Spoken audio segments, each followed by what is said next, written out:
Narito na ang mga balitang tumatatak at chikang nagbibigay galak na dapat abangan sa GTV. Sasagutin ni Kuya Chim sa atin kung bakit at paano nagkaroon ng meaning ang mga bagay-bagay. Kuya Chim, ano na? Ang iconic singer-songwriter na si Taylor Swift spotted sa football game ni Travis Kelce. Miss International 2016 Kyla Brosas bumuo ng isang non-profit organization upang makatulong sa mga taong dumaranas ng iba't ibang mental health problems. Kilalanin ang kauna-unahang lalaking sangre na anak ni Sangre Elena sa gagawing sequel ng hit and iconic fantaserye, Alcantara. Lahat ng yan ay tututukan dito lamang sa GTV.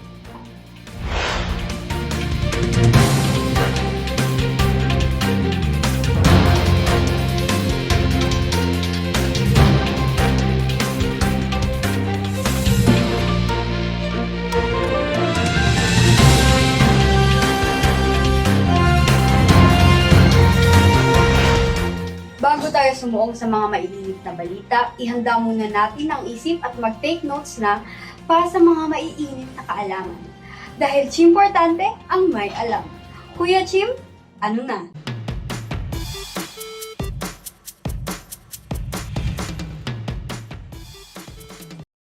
Natanong mo na ba sa sarili mo kung bakit nga ba nagigaya ng mga bulaklak ang mga magkasintahan? Paano naging pera itong 100 peso bill na to? Paano naging masama ang pagtaas sa middle finger? Mga simpleng tanong pero kung iisipin, medyo mahirap silang sagutin. Well, siguro kasi ito na yung nakasanayan at wala na tayong pakialam. Kasi nakasanayan na nga natin. Puproblemahin pa ba natin yan? But, dyan ka nagkakamali. Dahil lahat ng bagay na nakikita mo, naririnig mo, at nararanasan mo ay may dahilan at kaakibat na kahalagahan. Oo, lahat. Kahit yung maitim mong kulangot, meron yung dahilan. Trust me. And you know why? Because society tells us so. Sa papaanong paraan? Sa pamamagitan ng social facts. Ano nga ba ang social fact?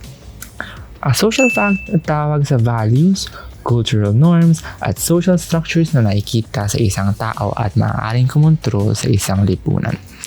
Ayon sa libro ng French social scientist at philosopher na si Émile Durkheim na The Rules of Sociological Method, ang sociology ay isang social science discipline na dapat ay hiwalay mula sa philosophy and psychology dahil ayon sa kanya, sociology is the study of social facts.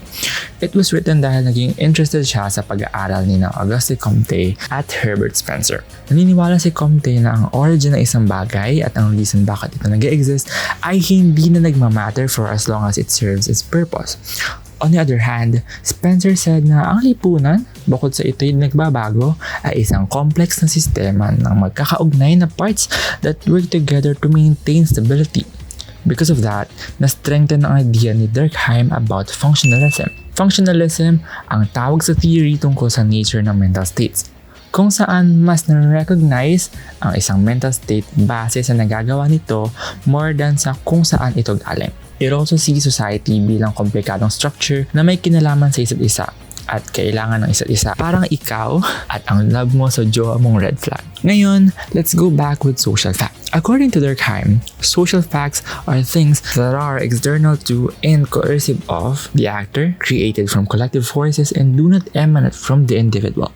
Sinabi niya na ang social facts consist of representations and actions, which means one cannot be confused with organic phenomena, nor with physical phenomena, which have no existence saved in and through the individual consciousness. Sabi niya pa, social facts ay ang mga bagay na ginagawa ng mga tao inside the society because the society at large also does that. Bale, they do this because marami gumagawa and they have various reasons in doing so, such as influence, among others. Kuya Chim, ano-ano bang kinds of social fact ang meron? Kuya Chim, ano na? Ayon kay Durkheim, may dalawang uri ng social fact na divided based on how people perceive those: material and non-material social facts. Material social fact ang tawag sa mga features ng society na directly observable and necessary. Ito yung mga bagay na manifestation ng social facts physically, such as family, church, schools, social structures, economy, among others. Nakikita natin sila and at the same time, socially accepted concepts sila. Non-material social fact naman ang tawag sa mga social fact na nanggagaling sa material social fact pero walang physical equivalent. Meaning, these social facts ay parang mga abstract lang. Hindi nakikita pero can have effects that are observable instead, such as in behavior and attitude. Examples of these are norms, values, culture, sense of morality, and collective consciousness among others. Wala siyang physical manifestations pero na-recognize natin sila through the person's actions, the way they speak, their choices of words, and etc. For example, ang school bilang institution is a material social fact. Nakikita natin kung ano ang school. Teachers, students, the building itself is considered a school. Yung mga rules inside school ay material social fact din kasi written sila sa student handbook.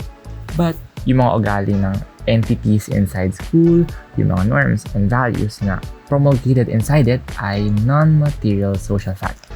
Hindi sila directly observable, pero one can make them follow certain regulation because again, social facts ay concepts na socially accepted. Parang kapag gusto mong umabsent sa 7:30 AM class mo pero hindi mo magawa kasi para sa mata ng society, mali siya. So, kahit hindi mo gusto, wala kang choice kundi pumasok. That's how Emil Durkheim defines society as an objective reality. Lahat ay may meaning, lahat ay may reasons. Flowers are being used to show and express love. Pera is made to hold and ease the exchange in value. Middle fingers are being used to express profanity. Just like how we make sense of the questions kanina, understanding what social facts gives us a glimpse of underlying meanings about everything that is happening. And sabi ko nga, lahat ay may dahilan. Kahit yung maitim mong kulangot na indicator kung gaano karumi yung hangin around you. Ako po si Kuya Jim at kung may tanong kayo kay Kuya Kim, edi sa kanya na lang kayo magtanong. Narito lamang ako at ang aking squirrel hat upang maghatid ng tapat at sapat na kaalaman para sa inyong lahat.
Trending ngayon sa social media ang larawan ni Taylor Swift na nanonood sa football game ni Travis Kelce.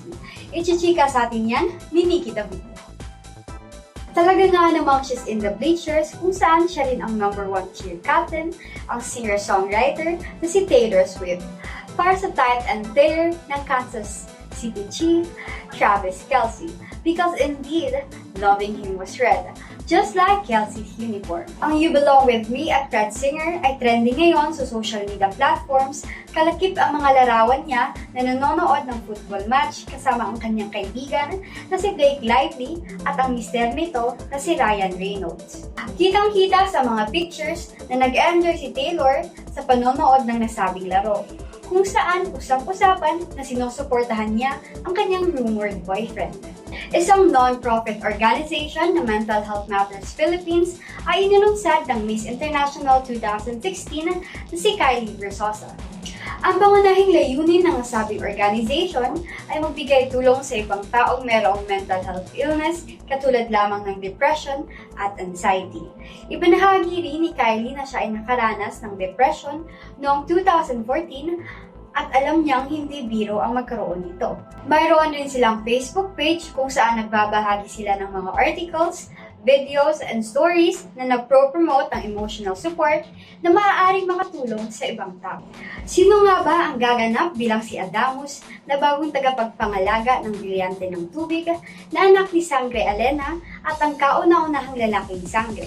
Ito ay walang iba kundi ang aktor na si Kelvin Miranda. Naging emotional si Kelvin sa role na binigay sa kanya, ngunit kahit pa nape-pressure, ay mas excited raw siya sa pagganap sa kanyang role katulad ng ibang mga aktres na gaganap bilang bagong henerasyon ng mga Sangre na si Faith Da Silva at Angel Guardian.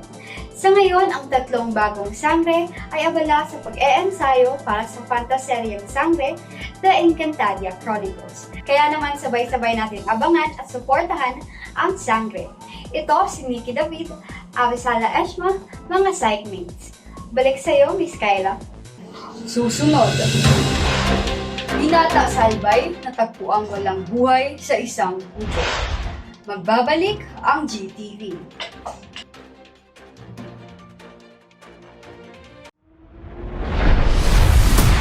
Welcome to the Eras Tour. This has been the most extraordinary experience of my entire life.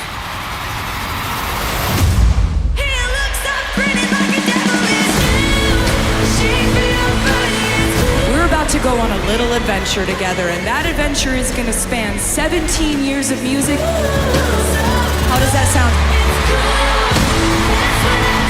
Welcome to the acoustic set. It's a cool summer. Are you ready for it? I'm dropping people back in the car, and I'm crying like a baby coming home from the bar. I'm fine, but it wasn't true. Love you ain't got the worst thing you ever had. People would come up to me and they'd be like, "You gonna just like do a show with like all the albums in it?" And I was like, "Yeah, it's gonna be called the Eras Tour. See you there."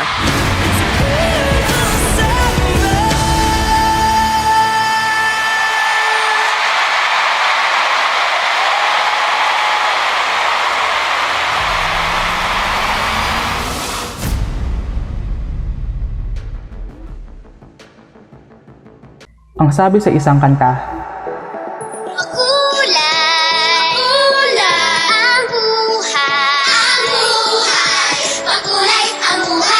makulay ang buhay. After yung aga mo naman nagising. Umaga nagising, di pa ako natutulog. Oh? Ganun na ba ka nag-reload? Oo nga eh. Isa, sobrang vaccine mo ba? Papasama kasi sana ako sa mall. Sige lang, free ako 3 to 5 p.m. Yan. Yan, favorite kasi kita. Ano favorite? Ako lang kasi kasi mo. Speaking of, kaka-release lang yung favorite mo na series. Napanood mo na ba? Oo, kaso sobrang cliffhanger ng Makulay ang buhay. Makulay ang buhay.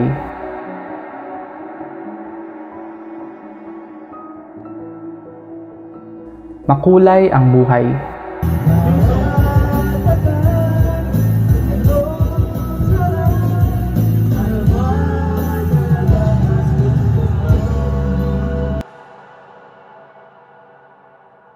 Makulay ang buhay.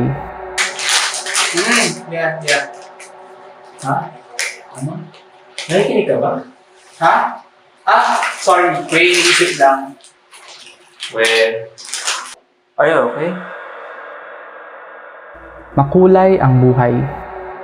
Right, Axel? Hello? Hello, Axel? Yes, hello. Yes ka dyan. Sige nga, pakiulit na yung sinabi ko.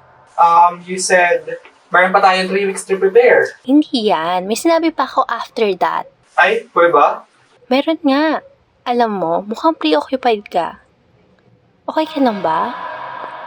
Makulay ang buhay.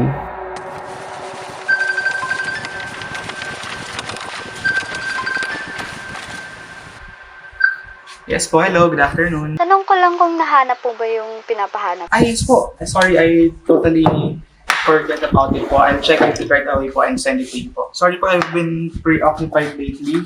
No, it's okay. By the way, sinasabi mo na, you seem distracted. Okay ka lang ba? Makulay ang buhay. Are you okay? Okay ka lang ba? Okay ka lang ba? Are you okay? Makulay ang buhay. Okay ka lang Are you ba? okay? Makulay ang buhay. Okay ka lang ba? Okay ka lang ba? Makulay ang Are buhay. you okay? Makulay ang buhay.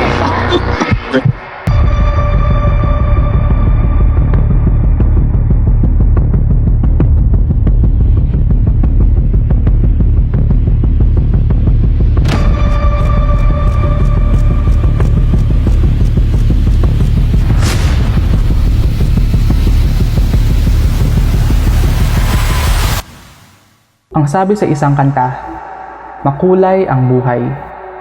Ngunit bakit itim at puti lang ang nakikita kong kulay? Oo, may pailan-ilan. But still, hindi siya enough justification to say that what I feel is just pure black and white. I can't say to others na higit pa sa black and white ang nakikita ko kasi hindi sila maniniwala. Hindi ko masabi sa kanila kung gaano kalungkot ang mundo ko. I can't say that I'm not okay. I'm afraid. I'm afraid that people might insist again that life is full of colors, in contrast to the void that only my eyes can see. I'm anxious that people might imply that what I feel is wrong. Natatakot ako. Natatakot akong hindi ulit pakinggan ng mga tao sa buhay ko. I don't wanna be sad forever. And I'm afraid na baka hindi ko na makuha ang tulong na kinakailangan ko. Natatakot ako. But how will I say that I need their help? Or do I still have to say that I'm not okay and I need their help? Are you okay? Of course I'm okay. Ako pa ba? Okay ka lang ba? Yes, I think okay lang naman. I think kulang lang talaga sa tulog. Okay ka lang ba? Yes, I'm okay po. No need to worry. Sabi nga sa isang kanta, makulay ang buhay. But in this life, I only learned how to live a lie.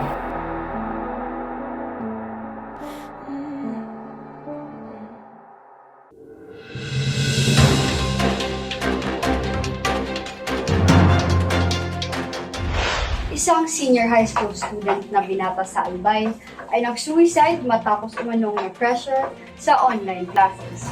Ibabalita sa amin yan ni Axel. Isang hindi magandang umaga ang bumungad sa pamilya ng isang grade 9 student na nag-suicide dahil sa pressure ng online classes. Sa sobrang pag-iintindi sa mga yaring online classes, nagpangamatay ang isang incoming grade 9 student sa Santo Domingo sa bayan ng Albay noong nakaraang Martes. Ayon sa ilang 19 anyos na lalaki, madalas ninireklamo ng bata ang kanyang cellphone load na kinakailangan para sa kanyang online classes. Sa pahayag ni DepEd Region 5 Director Gilbert Sansad, ang biktima ay estudyante ng Santo Domingo National High School at ang pagpakamatay ay naganap sa isang kubo sa Barangay Fidel, Surtida. Natagpuan ang nakabikting biktima alas 5 ng madaling araw ayon pa kay Sansad.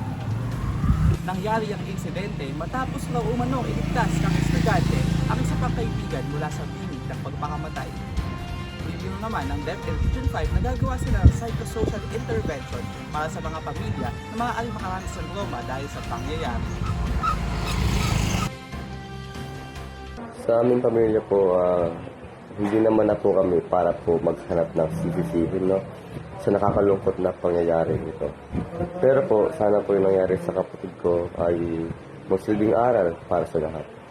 Totoo po ang mental health problems at nakakamatay po ito. Sana po mas maging mabuti tayo at maunawain sa mga tao na nasa paligid natin. Dahil hindi po natin nalalaman kung ano ang mga bagay na pinagdaraanan po nila. Iyan po ang eksklusibong panayam mula sa kapatid ng biktima. At iyan muna ang latest mula dito sa Santo Domingo, Albay. Para sa mas malalim na pagtalakay sa paksang ito, balik muna sa studio. Kyla? Maraming salamat, Axel. Upang magbigay linaw at dagdag kaalaman tungkol sa suicide, narito ang psychologist na si Dr. Andrei Brosas at ang sociologist na si Ms. Marxia Espino. Good morning sa inyo, Mr. Brosas at Ms. Espino.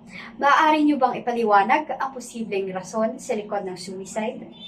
Dito muna tayo kay Dr. Brosas. Thank you so much for the introduction, Ms. Kyla. Ang suicide ay isang sensitibong paksa na mayroong komplikado at seryosong issue sa mental at emotional na estado ng isang individual. Madalas ay nakatuon ito sa psikolohikal na pag-iisip na kung saan ang panloob na kaisipan, damdamin at motibasyon tulad ng estudyanteng tinutukoy ay negatibo apektado. The academic tension created through online class ay pinagmulan ng psychological stress ng biktima at nagmulat ng pessimistic thoughts and extreme emotions that would ultimately lead to such an unfortunate decision. Sa psikolohikal na pananaw, yung self-harming thoughts originated from personal factors concerning the student's cognitive thinking. Despair that resulted from the feeling of hopelessness created by the inability na makasabay nga sa flow ng online class. These emotions can be overwhelming and difficult to cope with, especially sa pag-iisip na isang menor de edad lamang. Thus leading to the thought process of viewing suicide as the only way to escape their pain and suffering. The capacity to cope with the stress propagated by the mind varies among individuals. Aside from hopelessness, there are other personal factors that may be considered, such as mental health disorders, trauma, loneliness, and mental issues produced by substance abuse. However, bukod sa personal na nararanasan ng biktima tulad ng negatibong pag-iisip, mayroon pa rin mga external constituents na may capability to create overwhelming emotions that would lead to extreme decisions. Ito ay matatalakay in a different area of study which would be discussed by Marxia, who is an expert in the field of sociology. Maraming salamat po, Sir Andre, at magandang umaga po sa ating lahat. Sa point of view po ng ating mga psychologists, suicide can result from extreme emotions such as stress, depression, and anxiety. However, suicide is viewed differently through the lens of us sociologists. According to Emil Durkheim from his groundbreaking study called The Suicide, suicide is not just an individual act. It's a collective phenomenon because it's connected with the theory of social constraint, which discusses the restriction or limitation of a person's opportunities for actions that are linked to social variables. Durkheim suggested that the more socially integrated an individual is, the less likely he or she is to commit suicide. Sa madali pong salita, hindi natin pwedeng isisi lang sa taong nagpakamatay kung bakit siya nagpakamatay. Malaki po ang ambag ng lipunang ginagalawan niya sa kung ano man ang kinahihinatnan niya sa buhay. Sa sitwasyon po ng estudyante, ng grade 9 student, masasabi natin nahirapan siyang mag-adjust sa transition from traditional to online classes. Kasi ayon din po sa mother niya, lagi niyang dinadaing yung wala siyang load para maka-attend sa kanyang online classes. Isang anggulo po ito na pwede nating tingnan sa kung anong dahilan kung bakit siya nagpakamatay. He must have felt unincluded and left behind, probably because hindi niya na kinayang makipagsabayan sa kanyang mga peers. Basically, what Dr. Marxia is saying is that there are factors, especially on a sociological note, na beyond the victim's control. And most of the time, hindi siya napapansin dahil sa various reasons. That's why we have to consider the importance of understanding each individual's unique experience and their perspective in order to develop a better thought process of identifying the issue. As stated nga by Dr. Peter Kramer, an expert in dealing with clinical depression, states that suicide is not an act of weakness, rather it is a sign of overwhelming despair. Thus, we have to be mindful not only on the psychological stress that may contribute to suicide, but also to external factors such as those explained in sociology.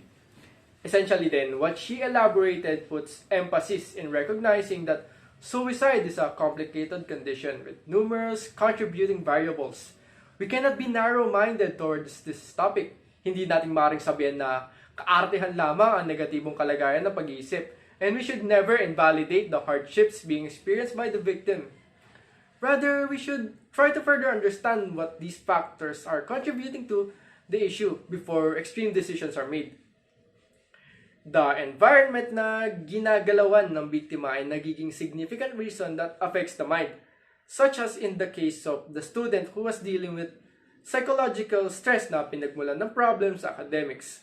Yung online class na setting ay nag-cause ng difficulties and adjustments dahil na rin sa financial na kalagayan ay yung estudyante nahirapan siya mag-adapt, which led to the feeling of hopelessness.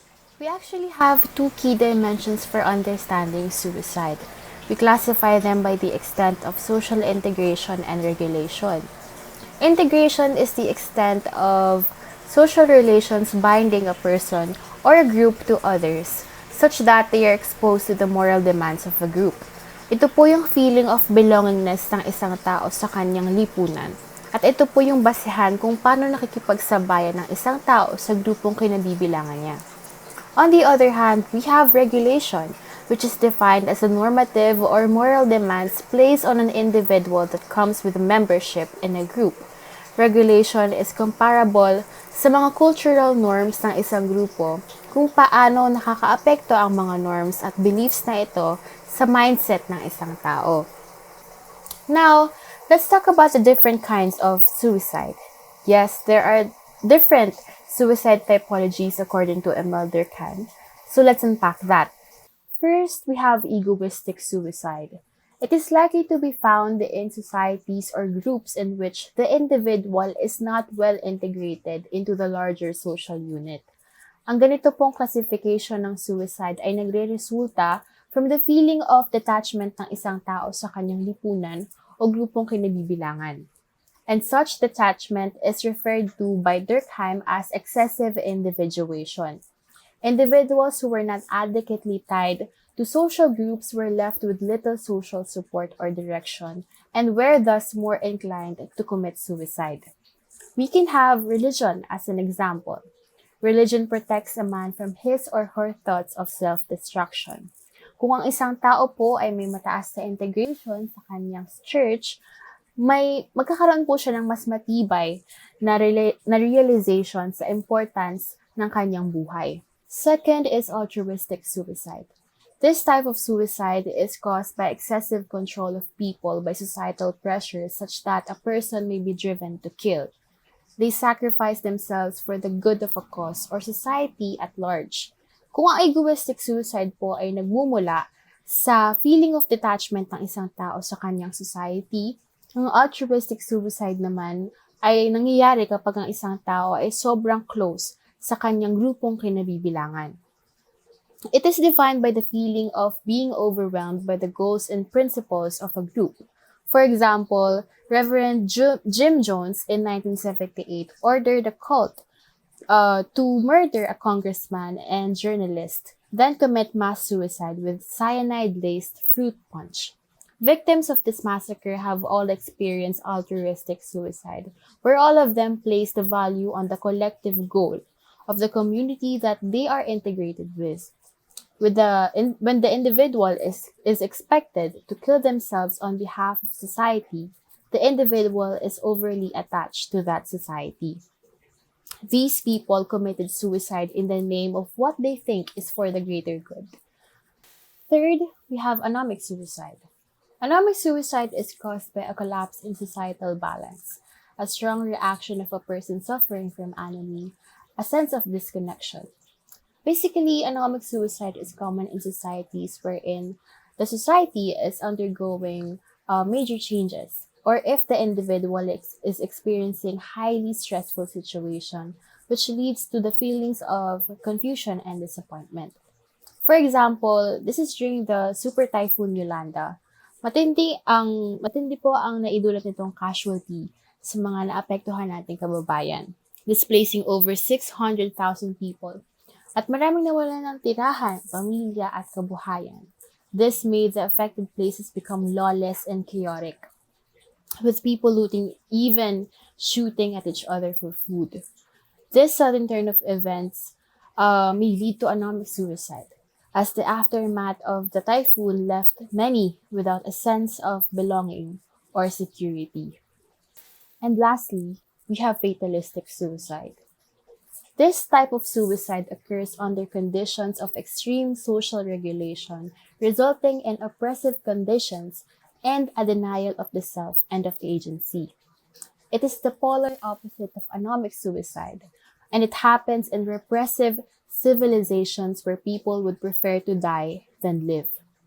Some convicts, for example, may opt to die rather than remain in jail with incessant maltreatment and restrictions. Dito po pumapasok ang kaso ng grade 9 student na nagpakamatay dahil sa online classes. He chose to kill himself probably because the school system choked him until he could not take it any longer. Hindi niya kinaya ang yung paghihirap na dinanas niya kaya naisipan niya pong sumuko na. However, it is critical to remember that the intent of the actor is crucial in identifying the type of suicide performed. Do not jump into conclusions that an act is, for example, an altruistic suicide because it was committed by a Japanese soldier in a warfield. His suicide may not have been motivated by a desire to enhance his career, or a student ending his own life solely because of a taxing school responsibilities. So ayun, to conclude our discussion, bukod sa napag-usapang psychological point of view, there is a deeper understanding of the suicide in the field of sociology, and both body of knowledge emphasizes the importance of being mindful lagi nga to the people around us. Our social environment deeply affects the individuals involved, thus a person suffering from psychological hardships would be directly affected by their integration within society. The thoughts of self-destruction may be averted by a supportive environment that does not invalidate the emotional and mental issues concerned. Also, the norms established by society should be more understanding nga to each individuals as each person naman experiences different hardships. Societal pressure only encourages the thought of self-harm to suicide victims. Thus, it would be more preferable to be understanding of each individual's case. Suicide isn't a silent matter, nor it is just a one-man's battle. It takes a village to raise a person. It could also take one to destroy one. That's why be kind to the people we encounter every day. Suicide is the product of acquired psychological and behavioral patterns, and from what we learned within the discussion, the society around the victim also deeply affects the thoughts of self-harm. Individuals with the capacity to commit suicide may have negative attitude about themselves and their future, kaya hanggat maaari, we should listen with empathy and offer emotional support. Suicide is a tragedy, but it is also preventable. Let's be more open-minded sa concept ng suicide and avoid treating it as kaartehan ng biktima. Bawat individual naman ay may kanya-kanyang kapasidad in dealing with societal pressures and psychological stress. Unfortunately, hindi nga lahat may ability to cope with hardships. Being empathetic with the people around us would avert the feeling of hopelessness and isolation. Iwasang manghusga and be patient towards people's sufferings and help them from their suicidal thoughts. Ayan. One last thing I want to add po about this pressing issue is that let's stop being insensitive and try to be as educated as much as possible. Marami pa rin pong close-minded tungkol sa issue ng suicide, and again, I want to stress that this isn't just a psychological thing. Society plays a huge role on this. Malaki po ang epekto ng lipunan sa takbo na pag-iisip ng isang tao. And we must learn to acknowledge one's emotions and struggles because hindi dahil iba po yung pinagdadaanan natin sa kanila, hindi na mahalaga yung pinagdadaanan nila. Every one of us face different levels of battles every single day. At sana po, by the end of the day, matuto po tayo makiramdam. Be socially conscious. Because we never know, by being conscious, by being concerned, by showing empathy to another person, we might add another day to that person's life. That is all po. Maraming salamat po sa pag-iimbita sa amin. Tunay ngang naging sensitibo ang topic ng suicide, pero gaya nga ng sabi ng ating mga eksperto, dapat itong pag-usapan at talakayin para sa awareness ng mga nakakarami. Muli, maraming salamat sa ating mga special guest professional, Dr. Brosas at Ms. Espino. Naging medyo mabigat ngunit pakabuluhan ang ating talakayan ngayong araw. At sa kabila man ng lahat ng problemang ating nararanasan, tuloy na tuloy pa rin ang Pasko. Kaya naman mga kaibigan, ihanda na ang mga putahe para sa Noche Buena dahil 45 days na lang, Pasko na. Ayan po ang mga balitang aming walang takot at walang sawang tinututukan sa nakalipas na 24 oras.